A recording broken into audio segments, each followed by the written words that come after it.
प्रत्येक शहराच्या महत्त्वाच्या चौकामध्ये बाबासाहेब आंबेडकरांचा पुतळा असलाच पाहिजे. प्रत्येक वस्तीमध्ये आपला निळा झेंडा असला पाहिजे. आणि प्रत्येक ठिकाणी जिकडे आपण काम करतो आपलं असतं तिथे मागे बाबासाहेबांचा फोटो लागलाच पाहिजे, महामानवांचा फोटो लागलाच पाहिजे.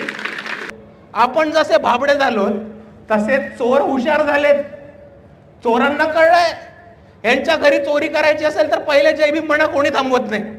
अभिजित डिपकेंनी जे पुस्तक पकडलेलं ते बघितलं तर ते बाबासाहेब आंबेडकर माय ऑटोग्राफी नावाचं पुस्तक आहे. आता हे पुस्तक आहे कोणाचं तर डायमंड पब्लिकेशनचं. घरी गेल्यानंतर गुगलवरती डायमंड पब्लिकेशन टाकून बघा आणि तुम्हाला हे दिसेल की डायमंड पब्लिकेशन हे RSS चालवतं आणि RSSचं पुस्तक आहे. 2024च्या निवडणुकीच्या वेळेस यांनी निखिल वागळेंबरोबर निर्भय बनो हे अभियान चालू केलं होतं आणि ठिकठिकाणी सभा घेऊन वंचित बहुजन आघाडी बी टीमे वंचित बहुजन आघाडीला मतदान नका करू असा काँग्रेसकडनं पाकिट घेऊन अपप्रचार करायचं काम हे वागळे, असीम सरोदे आणि विश्वंभर चौधरींनी केलं होतं. मित्रांनो, आज मला बरंच काही आपल्या सर्वांसमोर बोलायचं. त्यातल्या बऱ्याचशा गोष्टी आपल्याला वाईट सुद्धा वाटू शकतात, पण जरासा कडू मनाने ऐकून घ्या, समजून घ्या काय म्हणायचंय. आणि त्याच्याकडे याच्या आधी मला थोडं नंदुरबारच्या परिस्थितीबद्दल बोलायला आवडेल.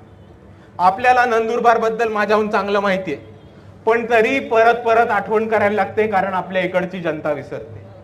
आपण जर बघितलं तर लोकसभा मतदारसंघांची मोजणी कुठनं चालू होते महाराष्ट्राची?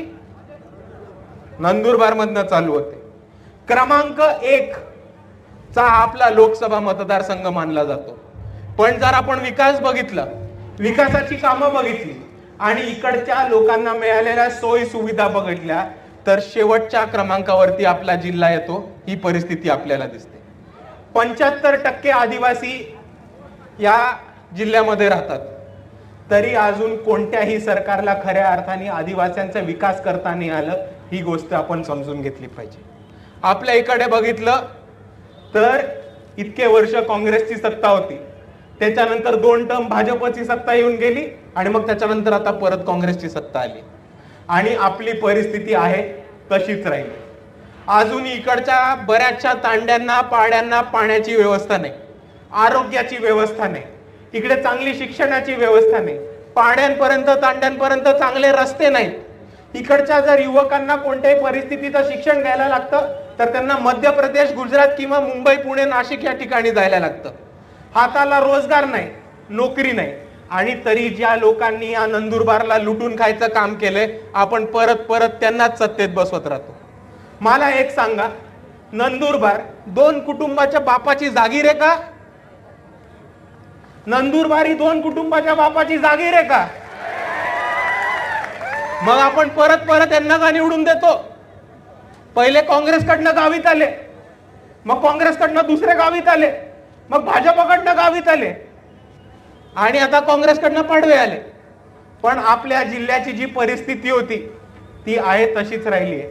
आणि जर आपल्याला आपल्या जिल्ह्याची परिस्थिती बदलायला लागण्याची असेल आणि जर आपल्याला आपल्या जिल्ह्यामध्ये बदल घडवायचा असेल आणि विकास घडवायचा असेल तर आपल्या सर्वांसमोर एकच पर्याय, तो म्हणजे येणाऱ्या जिल्हा परिषद आणि पंचायत समितीच्या निवडणुकीमध्ये सिलेंडर म्हणजे वंचित बहुजन आघाडीला जास्त मतांनी निवडून द्या आणि आपलेच आलेले उमेदवार, आपलेच निवडून आलेले कार्यकर्ते या नंदुरबार जिल्ह्याचा काया पलट केल्याशिवाय थांबणार नाही.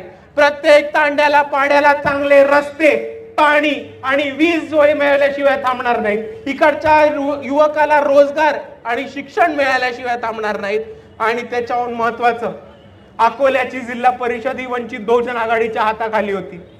गेल्या 35 वर्षामध्ये अकोल्यामध्ये उपक्रम राबवला होता की गाव तिथे आरोग्य केंद्र, आणि त्याच पद्धतीमध्ये नंदुरबार जिल्ह्यामध्ये जितके गाव असतील, जितके पाडे असतील आणि जितके तांडे असतील तिथे एक आरोग्य केंद्र उभं करायचं काम हे वंचित बहुजन आघाडी सत्तेत आल्यानंतर नक्कीच करणार आहे. आणि मित्रांनो, मी तुम्हाला आता उभं राहून एक आश्वासन देतो की वंचित बहुजन आघाडीचे जे उमेदवार असणार आहेत ते कोणती मंत्र्या संत्र्याचे पोरं नसणार आहेत, कोणत्या कारखानदाराचे पोरं नसणार आहेत, तर आपले तळागाळातले कार्यकर्ते, फादर बॉडीचे, महिला आघाडीचे आणि युवक आघाडीचे हेच आपल्याला वंचित बहुजन आघाडीचे उमेदवार म्हणून दिसतील आणि हीच लोक आपल्याला उद्या जिल्हा परिषदेमध्ये सत्तेमध्ये निवडून येताना दिसतील. आणि याच्यासाठी आपल्याला एकच गोष्ट करायची की आज जो आपण जोश दाखवलाय, आज जी आपण ताकद दाखवलीये, ती अशाच पद्धतीने चालू ठेवायची, अशाच पद्धतीने उभी करायची. निकुम दादा असतील, पावबा भाऊ असतील, यांच्या मागे ताकदीने आपण सर्वांनी उभं करायचंय आणि ज्या पद्धतीने इतर जिल्ह्यामध्ये वंचित बहुजन आघाडीने भरारी घेतलीये, त्याच पद्धतीने आपल्याला नंदुरबार मध्ये सुद्धा वंचित बहुजन आघाडी उभी करून जिल्हा परिषदेमध्ये सत्तेच्या स्थानी जाण्याचा प्रण आपण आज गाठूया मित्रांनो. आणि हेच बोलत असताना अजून एक शेवटचा संदेश या मुद्द्यावरती द्यायचा आहे. तो म्हणजे आमदार खासदार या मोठ्या निवडणूक असतात, 50-50, 100-100 कोटी फेकणारे निवडणुका असतात. पण जिल्हा परिषद या आपल्या हातातल्या निवडणुका असतात, त्या आपल्या हक्काच्या निवडणुका असतात आणि त्या कार्यकर्त्यांच्या निवडणुका असतात. आणि म्हणून मी आपल्याला एवढंच सांगतो की जिल्हा परिषदेच्या निवडणुका जिंकणं आपल्या हातामध्ये आहे, आपल्या आवाक्यामध्ये आहे. आपण आपलं कोणतंही मत फुटू नका देऊ. आपण आपलं मत हे वंचित बहुजन आघाडीच्या मागे करा आणि आपण जिल्हा परिषदेमध्ये नंदुरबार मध्ये आपण आपलं अकाउंट उघडू, हे आपण आज इकडे सर्व मिळून ठरवूया. आणि हेच बोलत असताना मला माझ्या दुसऱ्या विषयाकडे यायचंय. जरासं वाईट वाटेल आपल्या सर्वांना, पण आपल्या सर्वांची परवानगी असेल तर बोलू, ज्येष्ठांची परवानगी असेल तर बोलू. ज्येष्ठ लोक लय चिडतात माझ्यावर, बोलू का काका? तर आपल्या समाजामध्ये, आपल्या चळवळीमध्ये, आपल्याच आंबेडकरवादी चळवळीमध्ये एक मोठा प्रॉब्लेम चालू झालाय आता की लोक हे बाबासाहेबांच्या विचारापासनं, बाबासाहेबांच्या लिखाणापासनं दूर चाललेत आणि हे पुतळ्यांमध्ये, फोटोमध्ये, हारातुरांमध्ये आणि निळ्या झेंड्याच्या राजकारणामध्ये आपल्याला अडकताना दिसतं. आणि आपण सर्वांनी समजून घेतलं पाहिजे की ही आपल्यासाठी एक धोक्याची घंटा आहे. कारण जेव्हा महापुरुषांच्या, महामानवांच्या विचारापासून आणि लेखनांपासून लोक दूर जातात, तेव्हा आपल्याला पुतळ्यांच्या खालची आणि फोटोंच्या खालची मेंढरांची गर्दी ही वाढताना दिसते.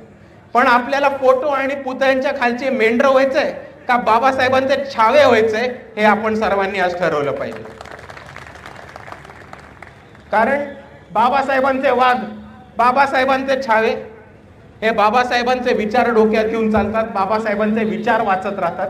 ते फोटो व्हिडिओ काढायला कुठल्याही पुतळ्या, झेंड्या किंवा पुतळ्याखाली गर्दी करत नाहीत, हे आपण सर्वांनी समजून घेतलं पाहिजे. आणि दुसऱ्या बाजूला एक गोष्ट समजून घ्या की माझा झेंड्यांना, पुतळ्यांना किंवा फोटोंना विरोध कुठे नाहीये. ती आपल्या चळवळीची प्रतीक आहेत आणि आपल्याला त्याचा गर्व वाटलाच पाहिजे. प्रत्येक शहराच्या महत्वाच्या चौकामध्ये बाबासाहेब आंबेडकरांचा पुतळा असलाच पाहिजे. प्रत्येक वस्तीमध्ये आपला निळा झेंडा असला पाहिजे. आणि प्रत्येक ठिकाणी जिकडे आपण काम करतो, आपलं असतंच असतं, तिथे मागे बाबासाहेबांचा फोटो लागलाच पाहिजे, महामानवांचा फोटो लागलाच पाहिजे. पण हे आपली प्रतीक आहेत, ही आपले राजकारण नाहीये. आपलं राजकारण पुतळ्यांचं, फोटोंचं आणि झेंड्यांचं नाहीये मित्रांनो. आपलं राजकारण हे विचारांचं आहे. आणि म्हणून मी आपल्याला एवढंच सांगतो की जेव्हा जेव्हा एका चळवळीमध्ये, ती कुठलीही चळवळ असो, बहुजनवादी चळवळ असो, आंबेडकरवादी चळवळ असो, डाव्यांची चळवळ असो किंवा अमेरिकेमध्ये उभे केलेल्या ब्लॅक लोकांची चळवळ असो, जेव्हा ही चळवळ विचारांपासून आणि महामानवांच्या लेखनापासून दूर जाते आणि ही चळवळ पुतळ्यांपर्यंत, फोटोंपर्यंत आणि सत्कार झेंड्यांपर्यंत सीमित राहते, तेव्हा ती चळवळ संपत जाते. हे कटू सत्य आपल्याला समजून घ्यायला लागणार आहे मित्रांनो. पण आपल्याला ही चळवळ संपू द्यायची आहे? आपण ही चळवळ जिवंत ठेवणार आहोत का? मग जर आपल्याला ही चळवळ जिवंत ठेवायला लागली असेल तर आपल्या सर्वांना बाबासाहेब आंबेडकरांचं लिखाण हे वाचायला लागणार आहे. त्याच्याशिवाय आपल्याकडे कोणताही पर्याय नाही, हे आपण सर्वांनी समजून घेतलं पाहिजे. इकडे बसलेल्या प्रत्येक माणसाने जो स्वतःला आंबेडकरवादी म्हणतो त्यांनी एका वर्षात कमीत कमी 2 तरी बाबासाहेब आंबेडकरांची पुस्तकं वाचली पाहिजेत, ही माझी आपल्या सर्वांना कळकळीची विनंती आहे. आणि नुसतं वाचन करणं हे आपलं काम नाही होत. वंचितच्या सर्व कार्यकर्त्यांना माझी ही विनंती आहे की आता ह्याच बरोबर बाबासाहेबांच्या, महात्मा ज्योतिबा फुलेंच्या, पेरियारांच्या, शिवाजी महाराजांच्या, जितके पण आपण महामानव मानतो, अण्णाभाऊ साठेंच्या, या सगळ्या महामानवांच्या लेखनावरती आपल्या सर्वांना चर्चाक्षेत्र घ्यायची आहेत, केडर कॅम्प घ्यायचे आहेत, ठिकठिकाणी चर्चा घ्यायची आहेत आणि प्रबोधनाचे कार्यक्रम घ्यायचे आहेत. मगच आपली चळवळ पुढे जाईल. कारण आपलं कसं होतं, आपली जनता जराशी आता थोडी भाबडी झाली, थोडीशी भोली झाली. कोणी बाबासाहेबांचा फोटो दाखवला, कोणी निळा झेंडा दाखवला किंवा कोणी जय भीम म्हटलं तर आपली लोक फुल बहून जातात, म्हणजे जणू फुल दिल गार्डन हो गया होतं. पण एक गोष्ट लक्षात ठेवा, आपण जसे भोळे झालोत, आपण जसे भाबडे झालोत, तसे चोर हुशार झालेत. चोरांना कळलंय यांच्या घरी चोरी करायची असेल तर पहिले जय भीम म्हणा, कोणी थांबवत नाही. चोरांना कळलंय निळा झेंडा दाखवला तर कोणी थांबणार नाही, अख्खं घर लुटून गेलं. आणि अशाच पद्धतीचा आपल्या बरोबर कारभार चाललाय. मुद्दा कसा होतो सांगतो. एक मोठा निळा झेंडा दाखवतात, मोठा असा लोखंडाचं दांडकं असतं, मोठा निळा झेंडा दाखवतात. आपली लोक बिचारी निळा झेंडा दाखवतात, बाबासाहेबांचा माणूस आहे, चांगला माणूस आहे म्हणून जातात त्याच्या मागे. मग एकदा आपली लोक त्याच्या मागे गेली की तो आपल्या निळ्या झेंड्यावरचं धम्मध्वज काढतात आणि आपल्याच लोकांना त्याच बांबूनी मारायचं काम इकडचे प्रस्थापित करतात. हे षडयंत्र आपण सर्वांनी समजून घेतलं पाहिजे. आणि हीच गोष्ट आपल्या बरोबर दर इलेक्शनला आतापर्यंत लोक करत आली. या मागच्या 2024च्या इलेक्शनला कोणीतरी निळा टी शर्ट घातला, छोटा लाल कलरचं संविधान दाखवलं आणि आपल्या सगळ्यांना येड बनवत फिरवलं. त्याच्या आधी हाच प्रकार नरेंद्र मोदींनी ठिकठिकाणी बाबासाहेबांच्या पुतळ्याला फुलं घालून केलाय. त्याच्या आधी हाच प्रकार शरद पवारांनी आपल्या बरोबर केलाय आणि शिवसेनानी महाराष्ट्रामध्ये केलाय. आणि इथे यादी संपली नाही तर आता नवीन कॉक्रोच जनता पार्टी मार्केटमध्ये आली. कॉक्रोच जनता पार्टीचे संस्थापक अध्यक्ष अभिजितजी डिपके जेव्हा दिल्ली एअरपोर्ट वरती आले तेव्हा त्यांनी बाबासाहेबांचा एक फोटो घेऊन आलेले, बघितलं आपण सर्वांनी. बाबासाहेब आंबेडकर माय ऑटोबायोग्राफी असं पुस्तक घेऊन आलेले, बरोबर. किती लोकांना बरं वाटलंय बघून. आता मला एक गोष्ट सांगा, बाबासाहेब आंबेडकरांनी माय ऑटोबायोग्राफी ही लिहिली होती का? बाबासाहेबांनी आत्मचरित्र लिहिलंच नाही कधी त्यांचं. बाबासाहेबांचं एक पुस्तक होतं जे थोडं आत्मचरित्र टाईपचं होतं, ज्याच्यामध्ये त्यांनी स्वतःचा अनुभव लिहिला होता, वेटिंग फॉर अ व्हिसा नावाचं. बाबासाहेबांनी आत्मचरित्र लिहिलंच नाही. तरी हे भाऊ बाबासाहेब आंबेडकर माय ऑटोबायोग्राफी न्यूयॉर्क वरनं घेऊन आले, अमेरिकेवरनं. आता दुसरा मुद्दा समजून घ्या. आपण हे पुस्तक वाचलं असतं तर आपल्याला उत्तर महाराष्ट्राचाच एक महत्वाचा संदर्भ मिळाला असता की 5व्या चॅप्टर मध्ये बाबासाहेब आंबेडकर यांनी त्यांच्या आयुष्यातल्या पहिला अपघात जो 40गाव मध्ये झाला होता त्याच्याबद्दल लिहिलं होतं. तर आपल्या सर्वांना ह्याची माहिती असणं महत्वाचं आहे. नाहीतर आपल्याला कोणीही निळा झेंडा दाखवेल, आपण त्याच्या घरी गेलो की निळा ध्वज काढेल आणि त्याच बांबूनी आपल्याला चोपेल आणि आपल्याला ह्याच्यापासून सावध राहायचं. आता जर तुम्ही अभिजित डिपकेंनी जे पुस्तक पकडलेलं ते बघितलं तर ते बाबासाहेब आंबेडकर माय ऑटोग्राफी नावाचं पुस्तक आहे. आता हे पुस्तक आहे कोणाचं तर डायमंड पब्लिकेशनचं. घरी गेल्यानंतर गुगलवरती डायमंड पब्लिकेशन टाकून बघा आणि तुम्हाला हे दिसेल की डायमंड पब्लिकेशन हे RSS चालवतं आणि RSSचं पुस्तक आहे. बऱ्याचशा महामानवांवरती चुकीचा इतिहास सांगणं, RSSच्या समरसतावादी भूमिकेतनं बाबासाहेब सांगून जाणारं हे पुस्तक आहे. आणि म्हणून अभिजित डिपके जेव्हा RSSचं बाबासाहेबांचं पुस्तक घेऊन येतात तेव्हा ती मला एक मोठी घंट्याची धोका वाटते. आणि इकडच्या जेनझींना त्यांच्या भाषेत सांगायचं तर एवढंच सांगेल कि वो पकड़ा है ब्लू फ्लैग लेकिन हमको दिख रहा है रेड फ्लैग, करने का क्या. आणि दुसऱ्या बाजूला एक गोष्ट समजून घ्या की कॉक्रोच जनता पार्टीला वंचित बहुजन आघाडीचा कुठेही विरोध नाही. आम्ही हा महाराष्ट्रामध्ये आणि भारतामध्ये वंचित बहुजन आघाडी एकच भूमिका घेऊन आली आहे की भारताची सत्ता ही काही कुटुंबांची राहिली. जशी आपल्या नंदुरबारची सत्ता गावितकडे आणि पाडव्यांकडे राहिली, तशी भारत देशाची सत्ता पण काही कुटुंबांकडे उच्चवर्णीय राहिली. आणि जर इकडचा तरुण त्या व्यवस्थेला चॅलेंज करत असेल आणि त्या व्यवस्थेला एक पर्याय उभा करत असेल तर कॉक्रोच जनता पार्टीला वंचित बहुजन आघाडीने पाठिंबा देण्यास काहीही हरकत नाही. पण तुम्ही बदल घडवताय तो कुठल्या दिशेने बदल घडवताय, तुम्ही कोणत्या विचारधारेचे आहात आणि तुम्ही कोणत्या दिशेने जाणार आहात, हा आमचा अधिकार आहे तुम्हाला प्रश्न विचारायचा आणि आम्ही तो प्रश्न विचारणारच. आणि आपल्याच आंबेडकरवादी समाजाने माजी सरन्यायाधीश भूषण गवईंबद्दल एक महत्वाची भूमिका घेतलेली आणि तीच आपल्याला सुद्धा अभिजित दिपकेंबद्दल घ्यायला लागणार आहे. ती अशी होती की माणूस जातीने कोणत्याही जातीचा असो फरक पडत नाही, विचारांनी आंबेडकरवादी पाहिजे. आणि हीच भूमिका आता आपल्याला ह्या परिस्थितीत घ्यायला लागणार आहे. जेव्हा कॉक्रोच जनता पार्टी आली तेव्हा मी त्यांना एक ट्विट केलं होतं आणि मला माहिती होतं की महाराष्ट्रातले इतर नेते तर माझ्या ट्विटला उत्तर देत नाहीत, कारण त्यांच्याकडे उत्तर नसतं. राष्ट्रवादीचे झाले, भाजपचे झाले, काँग्रेसचे झाले, हे नवीन पर्याय बनून आलेले अभिजित दादा तरी आमच्या ट्विटला रिप्लाय देतील, पण ह्यांनी काही ट्विटचा रिप्लाय दिला नाही.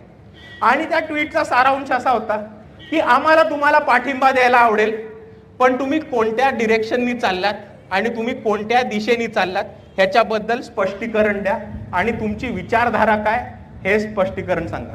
कारण नरेंद्र मोदी पण बाबासाहेबांचे फोटो पकडून उभे राहतात.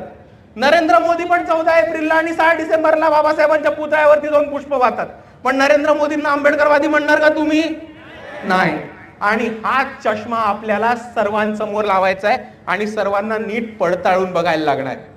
आणि म्हणून जेव्हा आम्ही अभिजित दिपकेंना ट्विट केलं तेव्हा त्यांना 6 गोष्टींवरनं त्यांची भूमिका विचारली की हा 6 प्रश्न वंचित बहुजन आघाडीसाठी नॉन निगोशिएबल आहेत. या 6 प्रश्नांवरती आम्ही मागे हटत नाही, या 6 प्रश्नांवरती आम्ही कॉम्प्रोमाइज करणार नाही. तुमची ह्याबाबत भूमिका काय?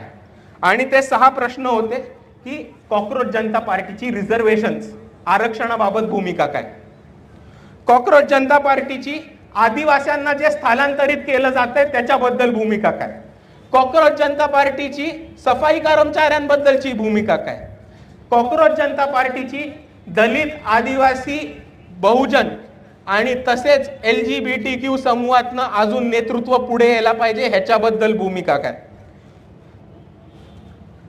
कॉक्रोच जनता पार्टीची वंचित बहुजन आघाडी, BSP, VCK, आझाद समाज पार्टी अशा तमाम आंबेडकरवादी पार्ट्यांना जेव्हा बी टीम किंवा वोट कटवा म्हटलं जातं ह्याच्याबद्दल कॉक्रोच जनता पार्टीची भूमिका काय. आणि त्याचबरोबर भाजप आणि काँग्रेसनी जे UAPA, पोटा, ताडा सारखे काळे कायदे वापरलेत इकडच्या दलितांना, मुसलमानांना आणि आदिवासींना जेलमध्ये टाकण्यासाठी, त्याच्याबद्दल कॉक्रोच जनता पार्टीची भूमिका काय. ह्या 6 प्रश्न आम्ही कॉक्रोच जनता पार्टीला विचारले होते. मला ट्विट करून 2 आठवडे झालेत, अजूनही कॉक्रोच जनता पार्टीकडनं कोणाचाही निरोप नाही. पण आपण एक मुद्दा समजून घ्या की कॉक्रोच जनता पार्टीला पाठिंबा द्यायचा झाला तरी जो पक्ष रिझर्वेशन बद्दल, दलित आदिवासींच्या हक्कांबद्दल, LGBTQ व्हॉइसेस बद्दल, सफाई कर्मचाऱ्यांच्या हक्कांबद्दल भूमिका घेत नाही, त्या पक्षाबरोबर वंचित बहुजन आघाडी किंवा कोणताही आंबेडकरवादी जाऊ शकत नाही, हे मी आपल्या सर्वांसमोर स्पष्ट करतो. आणि कॉक्रोच जनता पार्टीच्या आंदोलनामध्ये अजून काय होतं हे आपण बघून घ्या. कालच त्यांचं पुण्यामध्ये एक आंदोलन झालं, पुणे विद्यापीठामध्ये. तिथे 2 व्यक्ती आले होते, एक होते विश्वंभर चौधरी आणि दुसऱ्याचं नाव होतं असीम सरोदे. आपल्याला यांचा परिचय नसेल तर 2024च्या निवडणुकीच्या वेळेस यांनी निखिल वागळेंबरोबर निर्भय बनो हे अभियान चालू केलं होतं आणि ठिकठिकाणी सभा घेऊन वंचित बहुजन आघाडी, बी टीमे वंचित बहुजन आघाडीला मतदान नका करू असा काँग्रेसकडनं पाकिट घेऊन अपप्रचार करायचं काम हे वागळे, असीम सरोदे आणि विश्वंभर चौधरींनी केलं होतं. आता मला ह्या असीम सरोदे आणि विश्वंभर चौधरींना 2-3 छोटेसे प्रश्न विचारायचे की पहिला प्रश्न असा की जर तुम्हाला आज कॉक्रोच जनता पार्टी हा महाराष्ट्रामध्ये आणि भारतामध्ये चांगला पर्याय वाटत असेल तर मग तुम्ही मागच्या इलेक्शनमध्ये महाविकास आघाडीचा प्रचार कशासाठी केला? जर तुम्ही महाविकास आघाडीचे घटक आहात, जर तुम्ही महाविकास आघाडीचे प्रचारक आहात, तर दुसऱ्या पक्षाच्या स्टेजवरती जाऊन त्यांना कशाला समर्थन देता? जर तुम्हाला खरंच वाटत असेल की महाराष्ट्रामध्ये एक तिसऱ्या पर्यायाची गरज होती, तेव्हा मग तिसरा पर्याय वंचित बहुजन आघाडीच्या स्वरूपाने उभा राहत होता, तेव्हा ठिकठिकाणी तुम्ही जाऊन बी टीम म्हटलात. आता पुढे जाऊन कॉक्रोच जनता पार्टीला बी टीम म्हणणार नाही, ह्याची काय जबाबदारी तू आणि यांची काय गॅरंटी आम्हाला? आणि चौथा आणि महत्वाचा प्रश्न की जग जाहीर आहे की यांनी काँग्रेसकडनं पाकिटं खाऊन महाविकास आघाडीचा प्रचार केलाय, पण जर उद्या काँग्रेस जनता पार्टी आणि काँग्रेस हे एकमेकांच्या समोर मैदानात आले तर तुम्ही नक्की पाठिंबा देणार कोणाला? हे काही धोक्याच्या घंटा आपल्या सर्वांना ओळखून घ्यायला लागणार आहेत आणि ह्या धोक्याच्या घंटा आत्ताच आपल्याला वाजताना दिसतात. कारण ज्या कोणी 2014 मध्ये अण्णा आंदोलन हा अभ्यास केला असेल त्या सगळ्यांना दिसेल की 2014चं जे अण्णा हजारेंचं आंदोलन होतं तच आपल्याला कॉक्रोच जनता पार्टीमध्ये आज आपल्याला उभं राहताना दिसतंय. आणि आज जर आपण कॉक्रोच जनता पार्टीचे फॉलोअर्स बघितले, कमेंट करणारी लोक बघितली किंवा आंदोलनामध्ये उपस्थित होणारी लोक बघितली तर ही खूप मोठ्या प्रमाणावरती उच्चवर्णीय शहरी भागातलं लोक येतात. ही ती लोक आहेत ज्यांनी इतके वर्ष इकडच्या सिस्टमला वंचितांना फेल करताना बघितलं, इकडच्या सिस्टमला वंचितांना त्रास देताना बघितलं, पण ते स्वतः मुख घेऊन गप्प राहिले. पण आज तेव्हा ही सिस्टम त्यांना फेल करते, जेव्हा ही सिस्टम त्यांच्या विरोधात जाते तेव्हा त्यांना धक्का लागतो आणि अचानक आंदोलनाच्या स्वरूपामध्ये येताना आपल्याला दिसतं. आणि म्हणून कॉक्रोच जनता पार्टीला पाठिंबा द्यायच्या आधी किंवा विरोध करायच्या आधी आपल्याला त्यांची विचारधारा काय आणि त्यांची भूमिका काय हे समजून घेणं खूप महत्वाचं आहे.